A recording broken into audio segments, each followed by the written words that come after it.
Welcome to Valentino at Mozart, a live performance experience like no other, presenting music and musicians that have changed the world one note at a time, all from the comforts of a world-class studio. Mozart Studios. What's unique about this experience is that we're performing live and allowing the viewer a chance to interact with us. Through Band Lab, we will share one song of each of our performances. Band Lab is a social media platform that enables creators to make music and share the creative process with musicians and fans all over the world.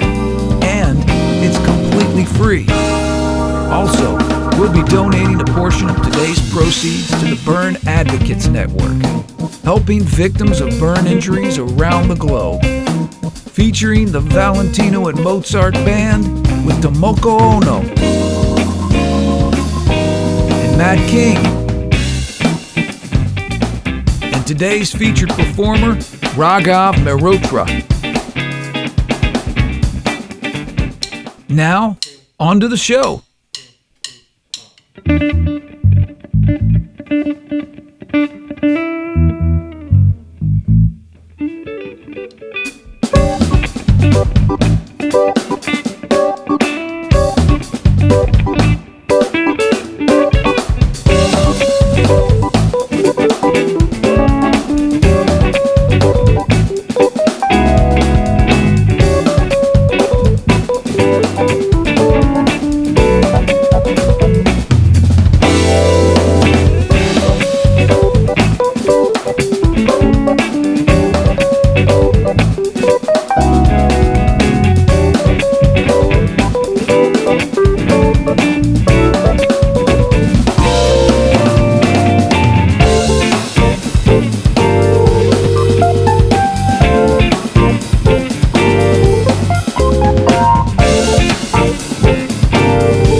Tomoko, you came to the U.S. to study jazz with the great Harold Mayburn at William Patterson University. Tell us all how you got interested in jazz. So when I was in the middle school, I was really into British rock, and I was transcribing Brian May and playing the guitar, which my parents didn't like me to do. But I was playing piano since 4 years old, which is a very common thing in Japan. I was listening to the radio, and I listened to some big band, and that was called jazz, they said. And then I started to already listening to Bill Evans, which he was a great jazz pianist from New Jersey. So besides jazz, there was a magazine called Latina in Japan. So it was specialized in Latin music. And my mom used to tell me she wanted to go to Brazil when she was young to have a new life or something. So I was always interested in the country called Brazil. So then I could buy records at this place, and then I was listening to like Tamba Trio, Jimbo Trio in my high school days. But then I was already playing so much in Japan, because when I was at the college, the Japanese economy was getting better and better, which means more gigs. None of the music conservatory could offer jazz study in Japan. So only choice to study jazz was coming to US. So I checked few schools, Berkeley in Boston. I checked Manhattan School of Music and New School in New York. And then I checked William Patterson in New Jersey, because my friend was a friend of Joe Levano, and when I was visiting New York, I went to his party, and then some of the people were already teaching at the William Patterson gave me the office telephone number. So I decided to come to William Patterson. I would be the first Japanese student at the jazz program. So my piano teacher my major was jazz piano. His name is Harold Mayburn. So he was from Memphis, Tennessee. And then his piano teacher was Phineas Newborn. So I just loved his style, technique and all. And then I had a lot of questions to Harold. And then he said, he told me Phineas was always practicing classical piano. So then, okay. And then William Patterson put me into the classical piano minor. So I could study with Gary Kirkpatrick. He's an American pianist, but studied in Austria for a long time. American, speaks German without any American accent kind of guy.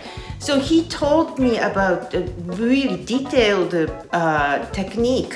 Harold Mayburn, his hands were like bananas. So like really, it's big. So, for instance, I heard Oscar Peterson can reach from C to A.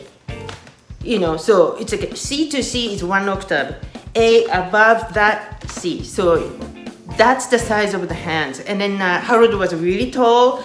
So physically, I knew I cannot adapt his technique so much.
So Matt, I first learned about you from the great guitarist Chuck Loeb, whom I've admired for many years and was a very versatile, accomplished guitarist. And you yourself have dabbled in many styles. Tell us how you've developed that chameleon-like approach to music. I'd say I developed an interest in and I guess a reasonable proclivity for playing in various styles, probably out of necessity, if nothing else. When I first came out of college, I had a jazz degree from William Patterson. I was focusing on a jazz career. I was very single-minded at that time, young and foolish. Professionally speaking, I found myself getting all sorts of jobs that weren't related to jazz at all.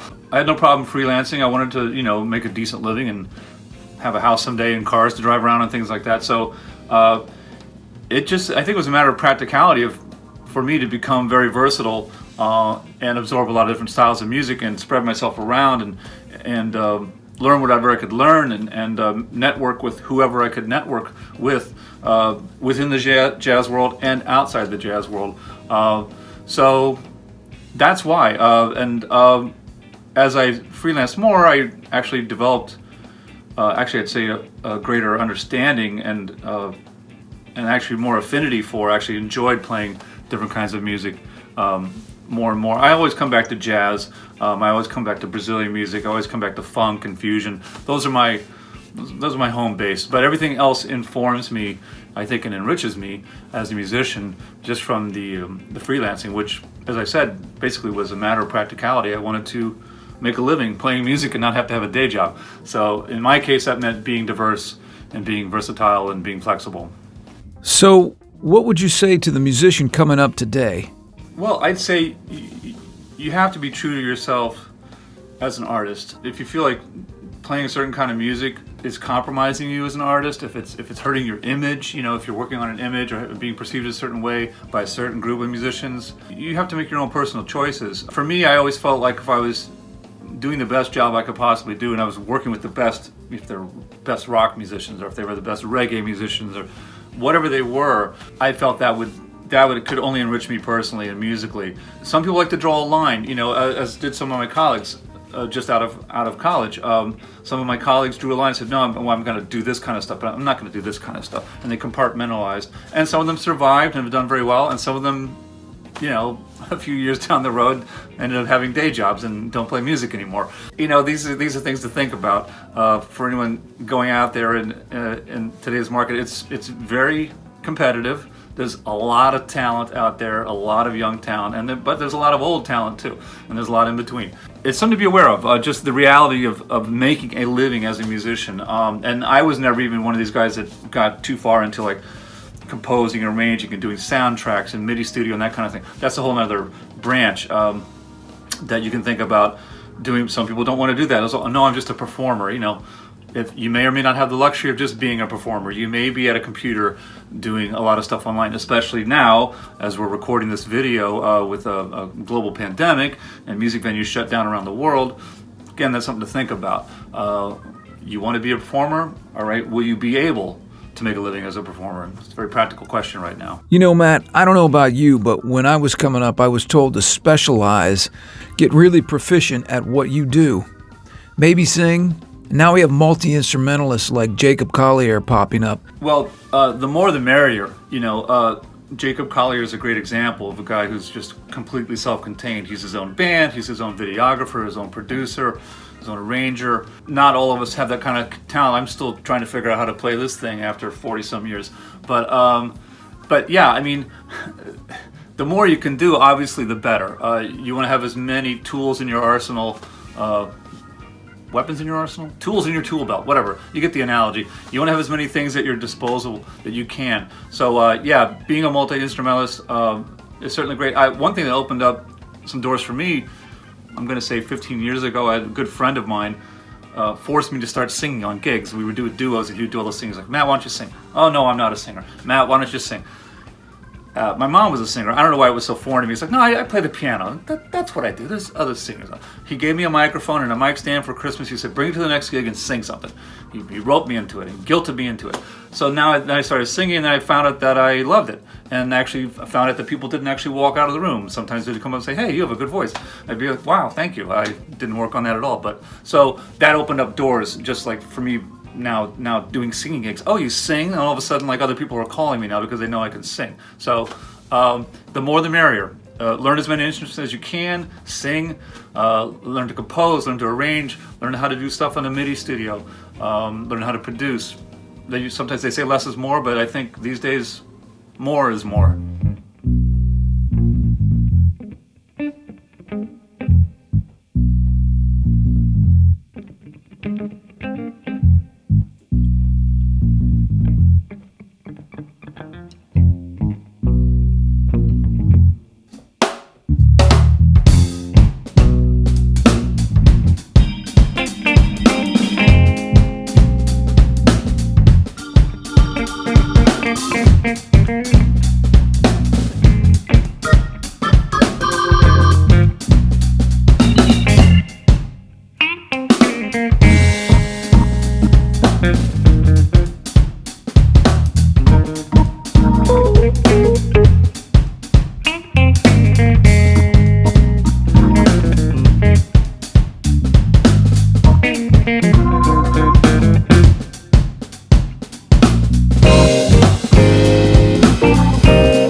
So Raghav, you're 16 years old, and you have played everything from Broadway to Madison Square Garden, and you've been playing the drums since you were 3 years old. It's impressive to say the least. But tell us about your experience at the Drum Fantasy Camp when we met for the first time. I think Drum Fantasy Camp is definitely one of the best things that has ever happened. I found out about the camp, I don't know how. I think I was just searching online, probably for videos of Steve Smith and Vital Information playing. And I saw that he was playing, that he was teaching at the Drum Fantasy Camp. So I signed up, and I thought it'd be a cool experience to go and have a master class from like my favorite drummers. I mean, who wouldn't love that opportunity? So I was fortunate enough to go to the camp, and you guys had the jam night, and I had the bright idea of playing Steve Smith's song in front of Steve Smith. I still don't know what I was thinking, but I played it, and I think you and I just clicked, and it was a really cool experience to play that and play with such professional musicians at that time. And from there, that definitely changed my perspective on how I approach live performances and gigs, and thinking about the music, I think. So I'm definitely forever grateful for that experience. And we also met at that time, and I'm so happy we did, because I love playing gigs with you, and I love playing the tunes that Vital Information has and the tunes that we put together. So thank you for that. And yeah, it was a great experience overall, and I think a great connector. Tell us a bit about your influences and what kind of music do you listen to now? Obviously, you've listened to a lot of different types of music and a lot of different genres, but what are you listening to right now? Right now, I'm in a huge like fusion jazz kind of phase, and I think before I was 10 or 11, I was like super into classic rock, and I think that's the foundation for anything I play. So definitely John Bonham, Keith Moon, the classic artists, the Rolling Stones. And then as I got older, I think I learned more about funk and soul and jazz, and I really took a liking to James Brown, Clyde Stubblefield on the drums, and most recently Elvin Jones with the John Coltrane Quartet.